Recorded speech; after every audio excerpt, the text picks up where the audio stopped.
Now, it is my great honor to introduce a friend of Fisher's and a man whose accomplishments and impacts speak for themselves. Mark Goldston is a preeminent leader in marketing with more than 30 years of experience working at globally recognized brands such as Revlon, Fabergé, LA Gear, United Online, and Reebok. In fact, as Reebok's first ever chief marketing officer, Mark supervised the development of the Reebok Pump, the first athletic shoe to feature internal inflation. In 1999, Mark served as the chairman and CEO of NetZero, a startup internet service provider with a business model that was ahead of its time. 2 years later, NetZero merged with Juno Online to become United Online, a public internet company that grew to include numerous social networking websites as well as FTD Flowers, the century-old flower wire service retailer and wholesaler.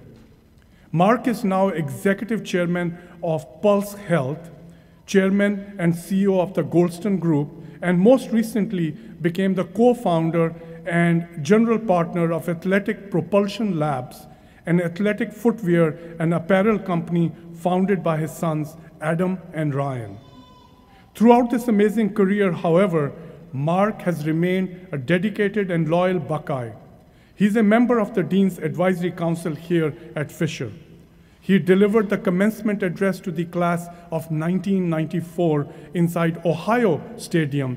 And most recently, Mark returned to Fisher, where he was honored with the 2012 Beta Alpha Psi Distinguished Alumni Award. Please join me in welcoming one of our very own, Mr. Goldston. Thank you very much. Thank you. So good to be here. Thank you, Anil.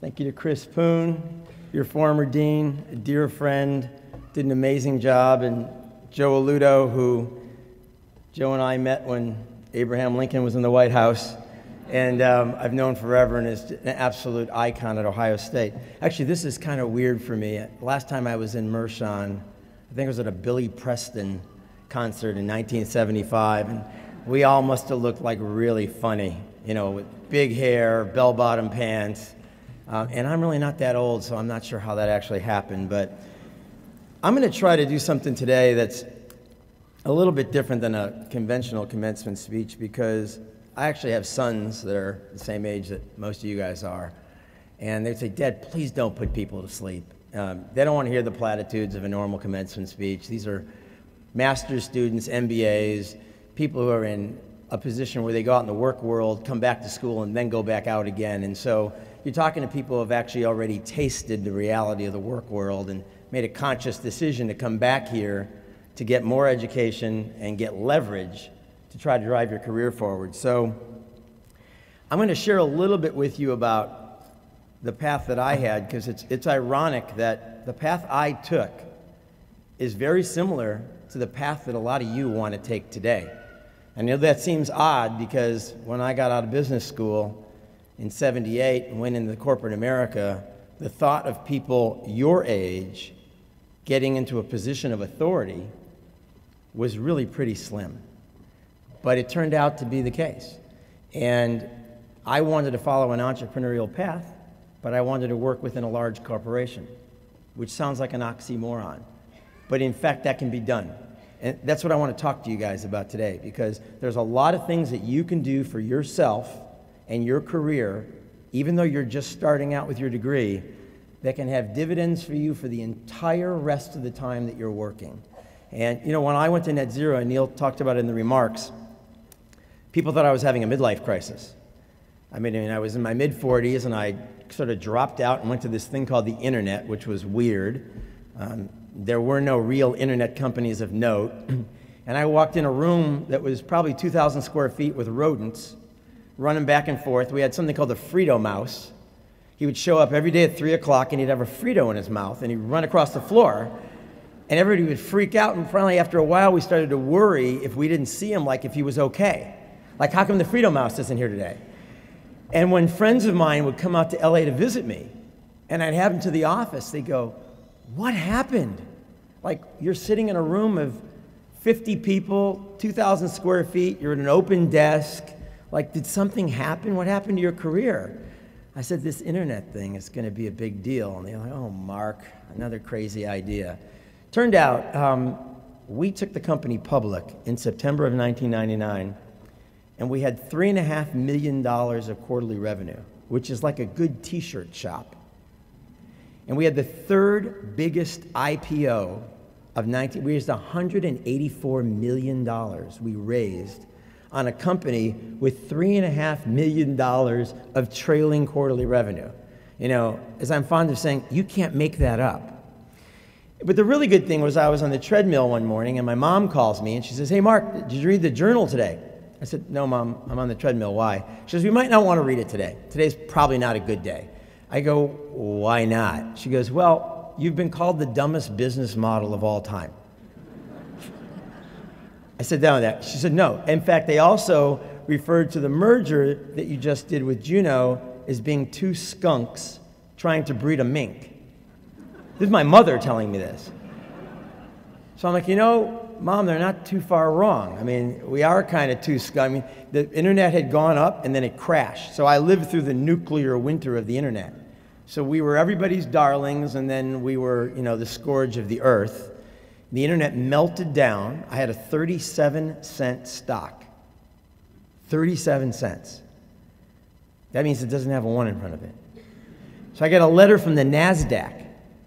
And they say, because these were the same people who loved you when you rang the bell, when you took your company public, that if you don't get your stock over $1 in 60 days, we're kicking you off the NASDAQ. So what did I do? I found another company that had a 67-cent stock that also got a NASDAQ delistment letter. And what do you think we did? We merged.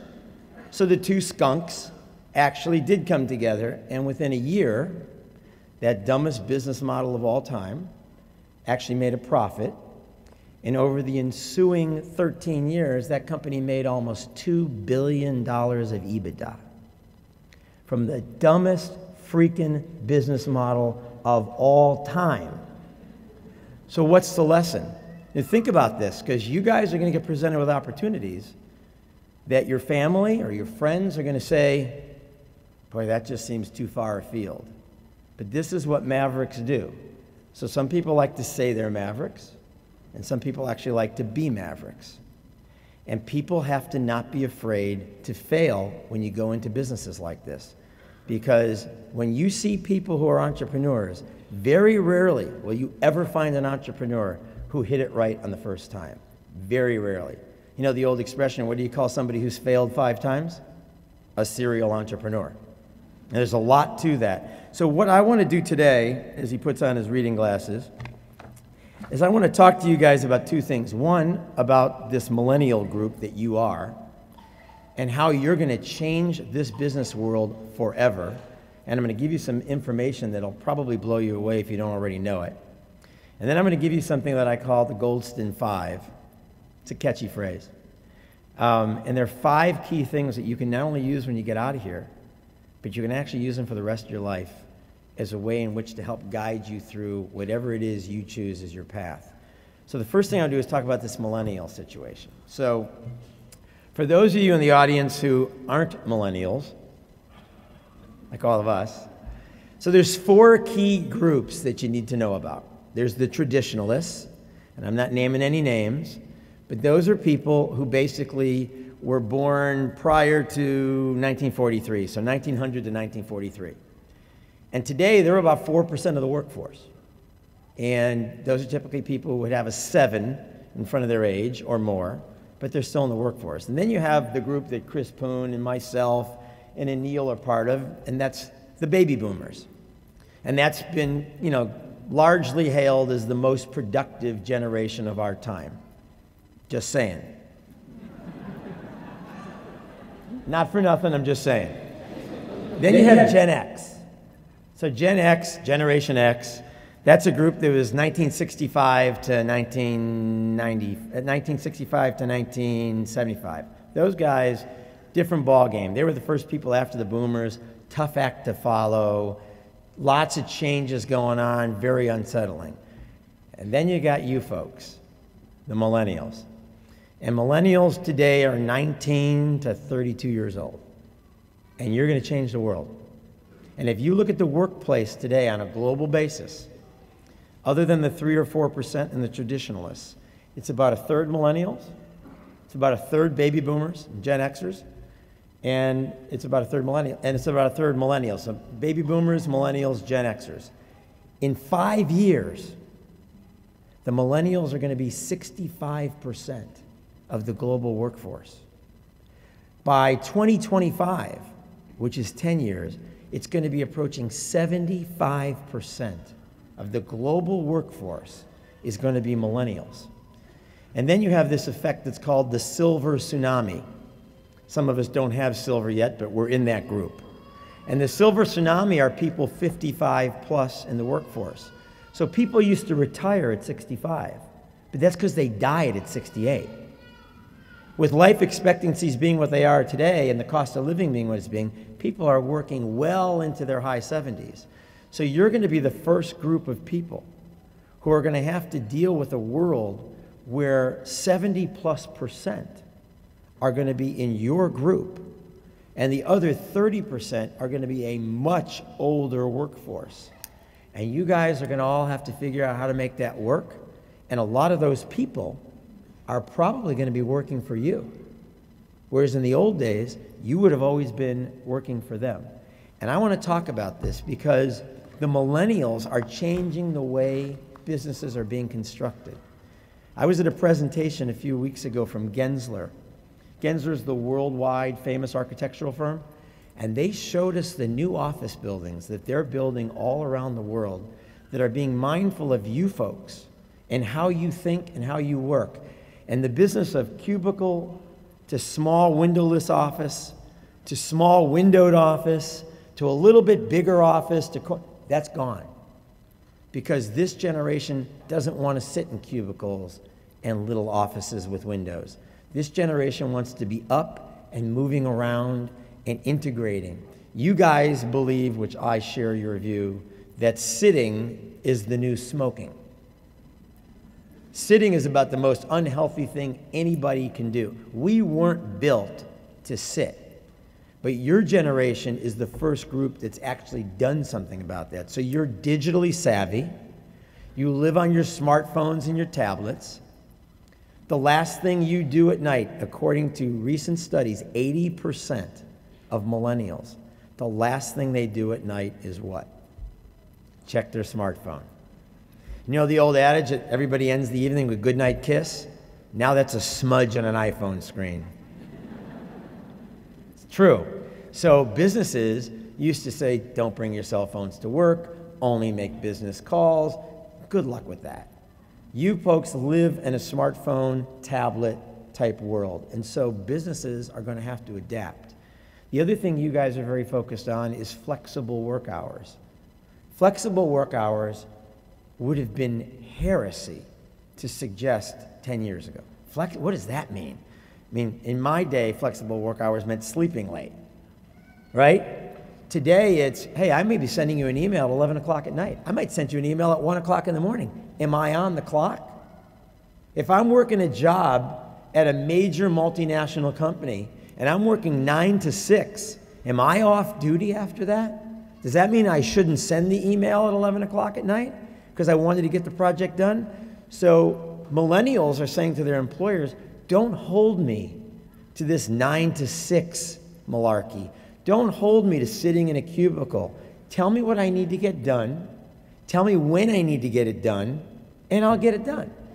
And if I want to do it at 11 o'clock at night, and I therefore want to be in the office at 10:30 in the morning instead of 9 o'clock, I'll be at the staff meeting. I'll make sure I'm at the key meetings I need to be at, but I'm not just going to sit there like an automaton and punch a clock.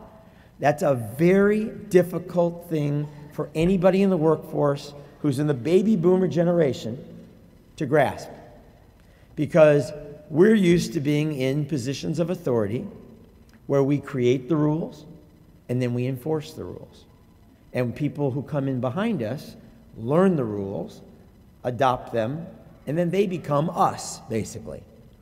And your generation is committed to, and I mean this in a respectful way, not becoming us. You don't want to become your parents.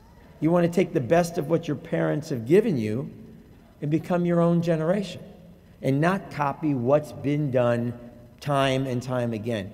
And that to me is an incredible thing, because I believe you are the first group of people ever to enter a workforce where there's the opportunity for bilateral mentoring. So what do I mean by that? By the way, I get this. I have 28-year-old twin sons, and I get this from them all the time. I mean, literally, since they got out of school and have started their own company, I have learned so much from my sons that I would have thought they were 10 years away from being able to impart business knowledge to me.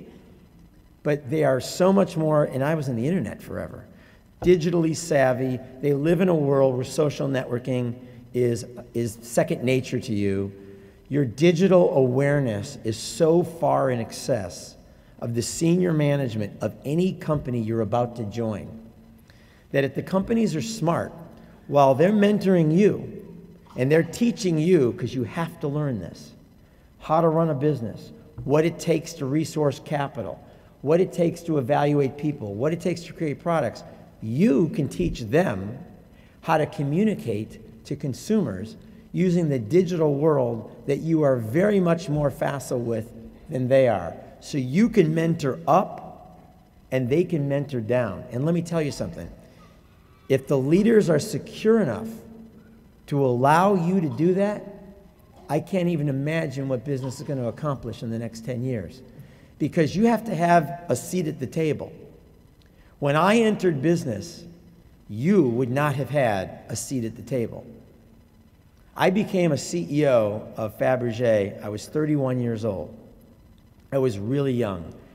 And for a while, it was very hard for people to deal with the fact that someone young had a job with this level of authority. You don't really have to deal with that phenomenon anymore. You live in a world where we've become accustomed to young people having a very high level of responsibility, authority, and more importantly, respect. You don't have to apologize for the fact that you have light tenure. You have to celebrate it. You have to not be so cocky that you think that the old world is not something you need to learn about. But you've got to be confident enough to say, I'm going to have a seat at this table, and I'm going to make a contribution here. And I'm going to be somebody adding value, even though I may be 1 year, 2 years, 3 years out of school. Because what's interesting about you guys, when we got out of school, our plan didn't work out that way, was to spend probably most of our career with one, maybe two companies. Your former dean, I don't know if she's ever told you this, was one of the most accomplished executives in the United States. I mean, she ran a major pharmaceutical division of Johnson & Johnson. That is a huge accomplishment. But she did it as an enlightened leader. One of the reasons she could adapt to this job as the dean of this school is because she was an enlightened executive. She'd come in here with classic corporate speak to try to be the dean of students who are millennials. That wouldn't work. So you guys are all going to hold between 6 and 9 jobs in your careers. That's what all the data suggests. And you guys think that spending 18 months or 24 months on a job is just fine. In our generation, that would have been called a tenurist. Today, that's called a maverick. And so I implore you to find something you're passionate about, because I think there's going to be a huge level of transiency in the workforce in the next 5 years, because the economy was so bad in 2008 to 2013 that many young people took jobs just to get a job. It wasn't what they were trained in, it wasn't what they wanted to do, but they needed to get a job. And now that the economy is going to get better and the opportunities will come in front of them, they're going to say, I now want to pursue that which I was either trained for or I'm passionate about. So you're going to see a huge amount of displacement in people who are in the millennial generation. And that's going to be very disruptive to business, and they're not sure how they're going to deal with it because they invested all this money in training people that they know for certain are about to leave the coop. So you guys and gals are in a unique situation. You're walking out of here with an outstanding degree that you can leverage all different ways in the workplace. And you have a respect level from your superiors in terms of age where they're actually counting on you to add value to an enterprise versus going in as a plebe. And I think that, I mean, that would have been the most wonderful situation to be in as a graduating master's student. Very few people have ever had that opportunity. You also have the advantage of having a Fisher degree, which in my estimation is, you know, a tremendously prestigious thing to have. And I know a lot of you are going to go work in corporate America, and the respect that this school has gained in the past 15, 20 years versus what it was before, which was good, now it's great, is really special. So one of the words of wisdom I'm going to give you before the Goldston 5 is, one of the things to remember is, and you really need to think about this, and I'm sure your parents will appreciate me saying this. So age is not what makes you old. What makes you old is being closed-minded, intransigent, and resistant to change.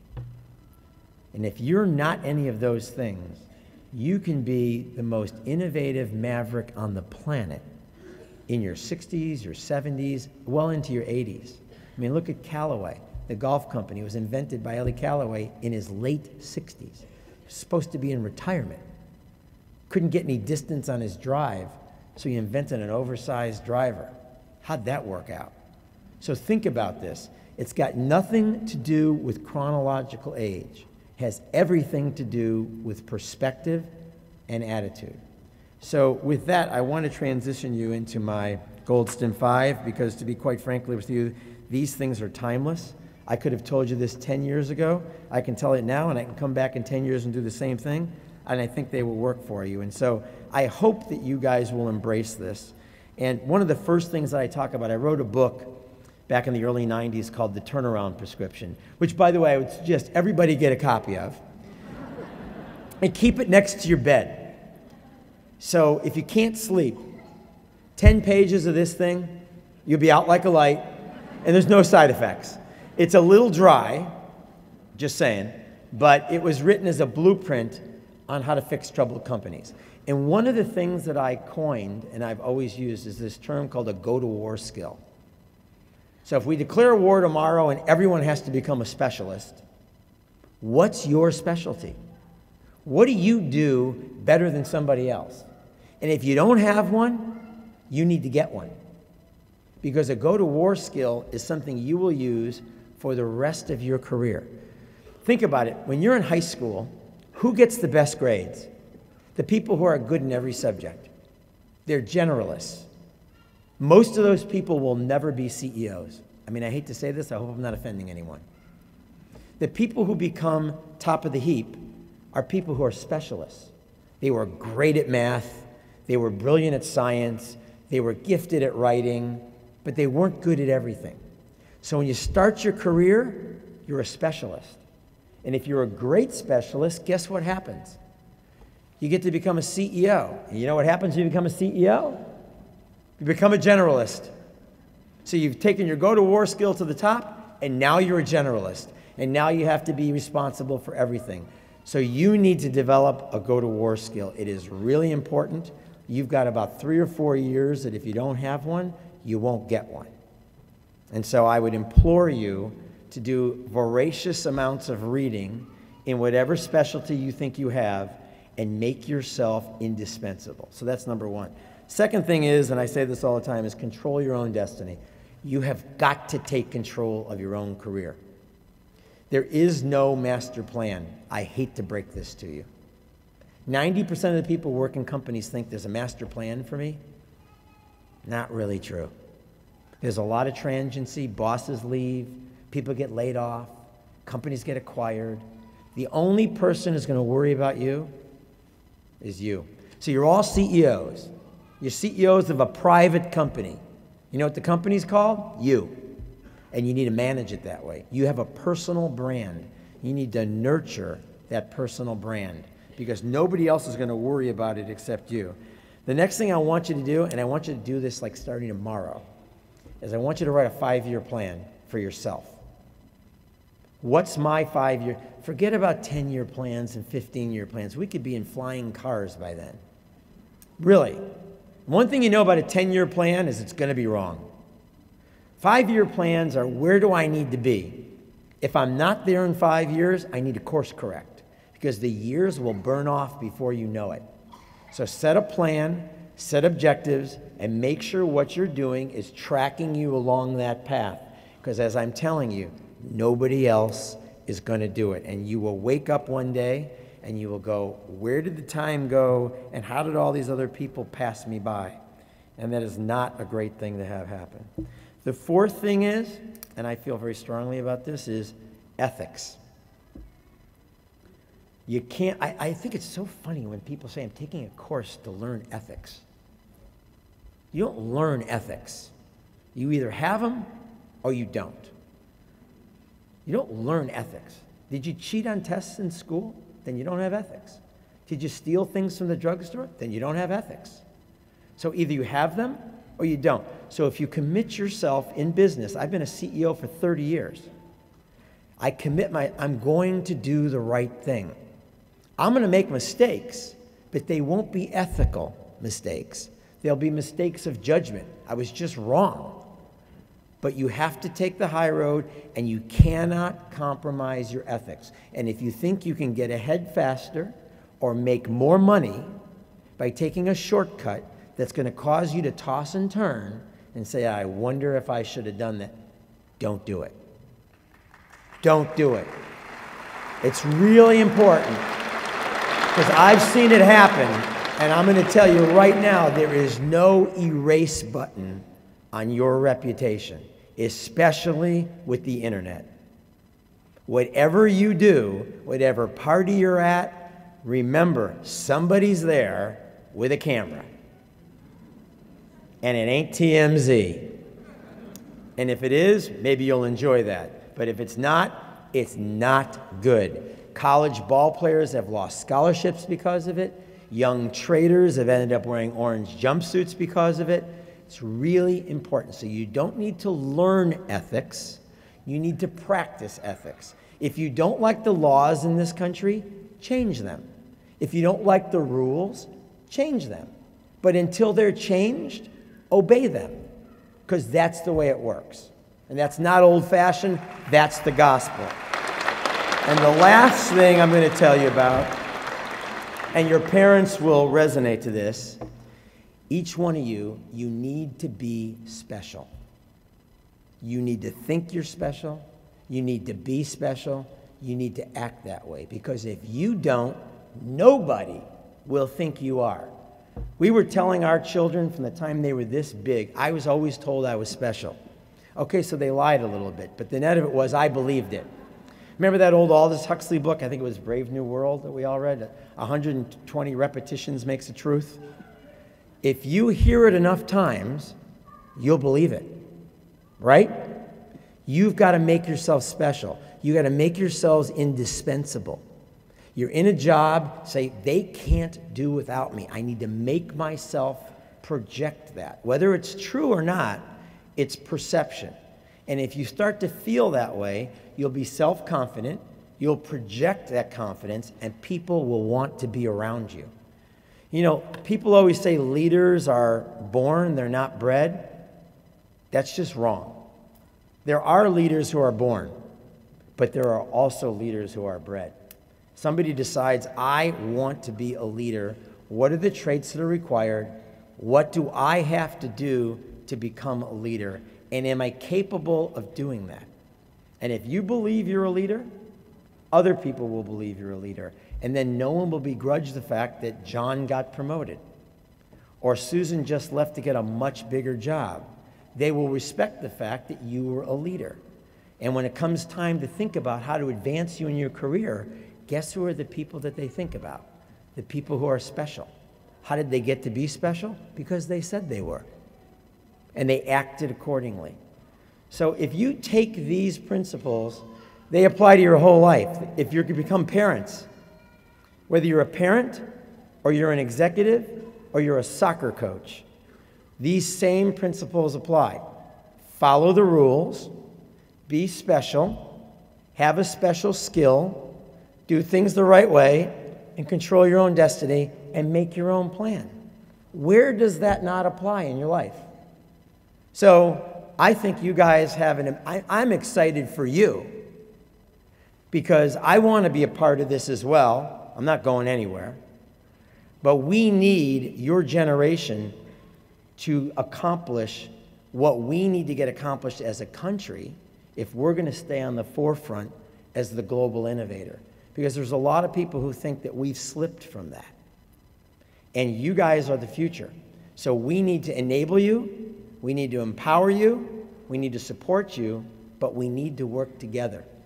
This is going to be a bi-generational task, and you guys are going to pull more than your share of the weight. So I'm proud to be here.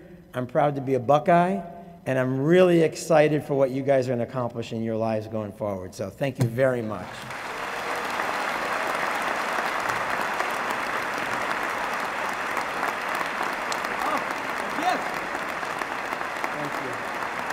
Thank you, Mark, for an extraordinary speech. Thank you. Your insights will stay with us. Thank you. Thank you.